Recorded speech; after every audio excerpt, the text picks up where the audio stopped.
Graduation তো শেষ, এখন কি করার কথা ভাবছো? ব্যবসা। আমি অলরেডি একটা ব্যবসা শুরু করেছি, খুব ভালো যাচ্ছে আলহামদুলিল্লাহ। ব্যবসা?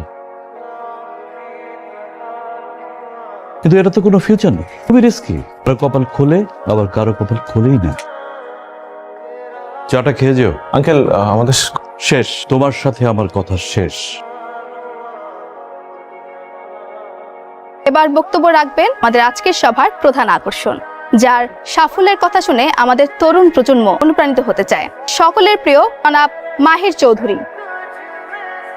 Thank you. একটা সময় আমিও আপনাদের জায়গায় ছিলাম, ঠিক এই সিটগুলোতেই বসেছিলাম। তো আজকে ভাবলাম আমার লাইফের কিছু অভিজ্ঞতা আপনাদের সাথে শেয়ার করি। আমাদেরকে তুমি করে বলেন স্যার। আমি এই কথাটা শোনার জন্য এতক্ষণ অপেক্ষা করছিলাম, কারণ নিজের ভার্সিটির জুনিয়র ভাই বোনদেরকে আসলে আপনি করে বলাটা শোভনীয় না। আচ্ছা, তাহলে এখন একটু সিরিয়াস আলোচনা করি তোমাদের সাথে। আগে আমার একটা প্রশ্নের উত্তর করো, কারা কারা লাইফে চাকরি করতে চাও? হাত তোলো। সবাই হাত তুলেছে। তুমি আর তোমরা তিনজন বাদে, রাইট? ওকে, হাত নামাতে পারো। তোমরা তিনজন চাকরি না করে কি করতে চাও? বিজনেস। বিজনেস। তাহলে বাকিদেরকে একটা সাজেশন দেই, তোমরা আজকেই তোমাদের সিভি গুলো এই তিনজনকে দিয়ে রাখো, কারণ একটা সময় এই তিনজনের কাছেই তোমাদের যেতে হবে চাকরির জন্য। সবাই যদি চাকরির পেছনে ছোটে, কেউ যদি ব্যবসা না করে, তাহলে তারা চাকরিটা করবে কোথায়? তাদেরকে চাকরিটা দেবে কে? সরকারের পক্ষে তো সবাইকে সরকারি চাকরি দেওয়া পসিবল না। দেশে যত বেশি ব্যবসা হবে, তত বেশি কর্মসংস্থান হবে, ভালো ভালো চাকরির সুযোগ পাবে। ব্যবসা না করলে নতুন আইডিয়াস জেনারেট হবে না, দেশকে উন্নয়নের শীর্ষে আমরা নিয়ে যেতে পারবো না। তো এই কারণে বলছি যে সবাই চাকরি করো না। আমি আবারও আমার রেসপেক্টেবল টিচারদেরকে ধন্যবাদ জানাতে চাই আমাকে ইনভাইট করার জন্য, এন্ড থ্যাংক ইউ।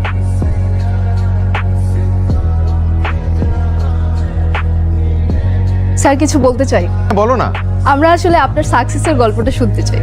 আমার গল্প?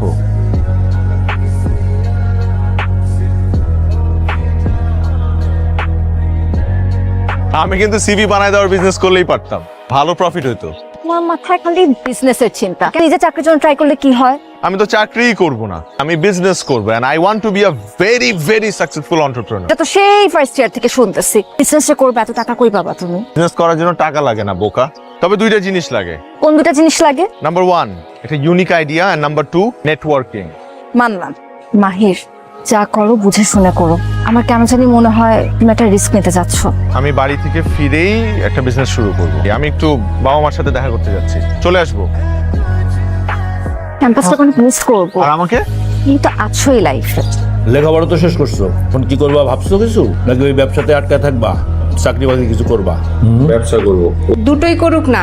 দুটো একলগে করার দরকার নাই, একলগে করলে হাওলায় যাইব, কোনোটাই উঠবো না। প্রথম থেকেই বলে আসতেছি আমি ব্যবসা করব, উদ্যোক্তা হব। চাকরি বাকরি আমার দিয়ে হবেও না। কি ব্যবসা করবা কিছু ভাবছো? রিসার্চ চলতেছে, কিছু মাথায় আসলে তোমাদেরকে জানাবো। আমার কাছে 12 লাখ টাকা আছে, এর বেশি পুঁজি কিন্তু আমি দিতে পারবো না। তোমার জন্য রাখা, তোমার মা কিন্তু জানে না। হ্যাঁ, রিসার্চ করো। কি কইতেছিলা তোমরা? না কিছু না, কইতেছিলাম যে ব্যবসা তো রিস্ক, তাই না? তুমি তো আবার পছন্দ করো না, কি ঠিক কইতেছিলাম।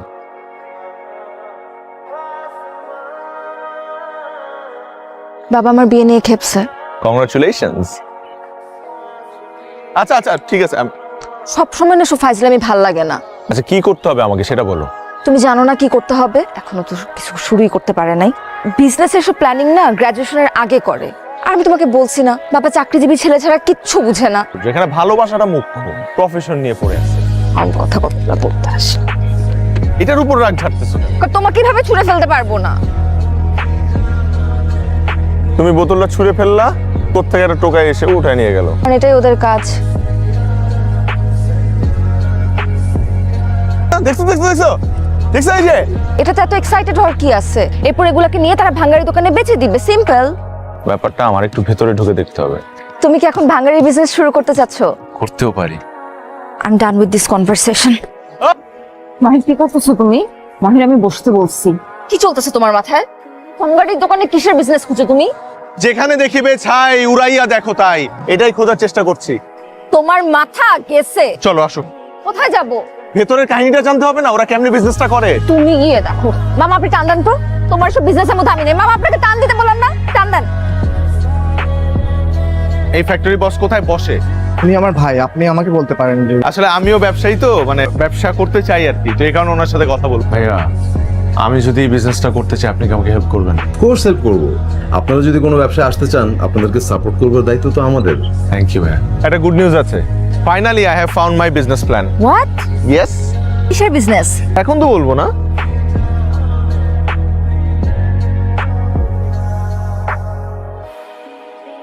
আচ্ছা এখানে 50,000 আছে, আর বাকি টাকা আমি ব্যাংকে দিয়ে দিতেছি, মাল পৌঁছানোর লগে লগে পাই যাবেন।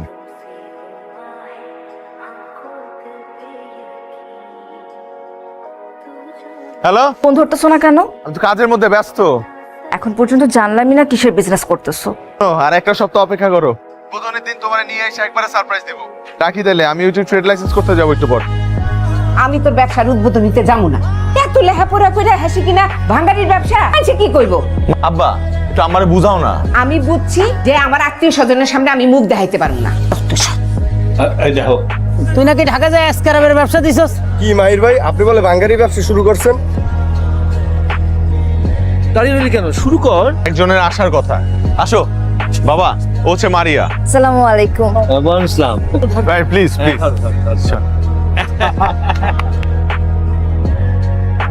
এটাই তোমার সারপ্রাইজ ছিল? হ্যাঁ, আমার আগে সন্দেহ হয়েছিল তুমি এমন কিছুই করবে। কেন তুমি খুশি হও নাই? হ্যাঁ, খুশি হয়েছি।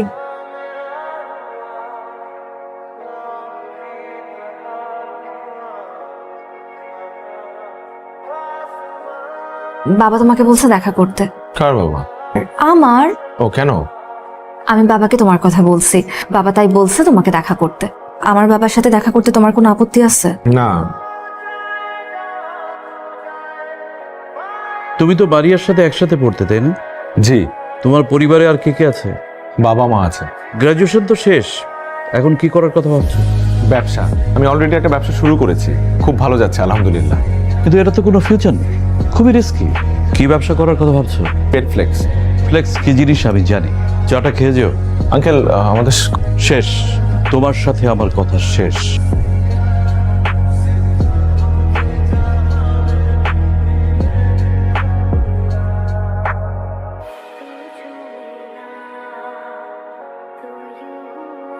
আমার বিয়ে ঠিক হয়ে গেছে মাহির। বিয়ে ঠিক হয়ে গেছে মানে কি বলতেছো? বাবাকে কত করে বুঝাইলাম, কোত্থেকে এক ইঞ্জিনিয়ার ছেলে ধরে আনছে, হ্যান্ডসাম স্যালারি, ব্রাইট ফিউচার। তোমার বাবা আমার সাথে দেখা করলো কেন? দেখা করলে কি বিয়ে হয়ে যায়? এই বিয়েতে তোমার বেশি একটা অমত নাই। যেই ছেলেটার সাথে তোমার বিয়ে ঠিক হয়েছে না, ওই ছেলেটারই বিয়ে করে ফেলো। আসলে আমার মতো এত ছোটখাটো একটা ব্যবসায়ীর সাথে তোমার যাই না। মাহির, আর কখনো আমি তোমাকে ফোন করবো না। ভালো থাকো।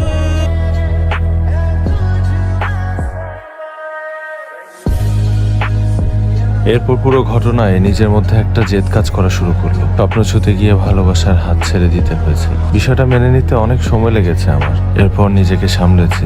আজকে আমি মাহির গ্রুপ অফ ইন্ডাস্ট্রিজ এর মালিক। জি বলেন। স্যার আমাদের একটা ভুল হয়েছে, আসলে রাজীব সাহেবের কোনো দোষ নেই, সব চাল চেলেছেন আসলে আমাদের পুরনো শমশের সাহেব। শমশেরই কাজ করেছে।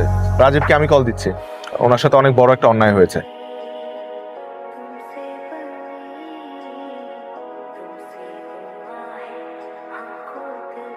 দেখো, আমি আসলে জানতাম না যে রাজীব। আমি জানতাম। তুমি জানতে? নিজের স্বামীর বসের নাম জানবো না? আর তাছাড়া তুমি তো এখন একজন বিখ্যাত বিজনেসম্যান। আমাদের ছোট একটা মেয়ে আছে, আল্লাহ যেন ওর বাবাকে বাঁচিয়ে দেয়। রাজীবের কিচ্ছু হবে না, বিদেশেও নিয়ে যেতে হয় সেটাও আমি দেখবো। দয়া দেখাচ্ছ? না না, এটা আমার কোম্পানির পলিসি। বাবা তোমার সাকসেস দেখে খুব খুশি হয়েছিল।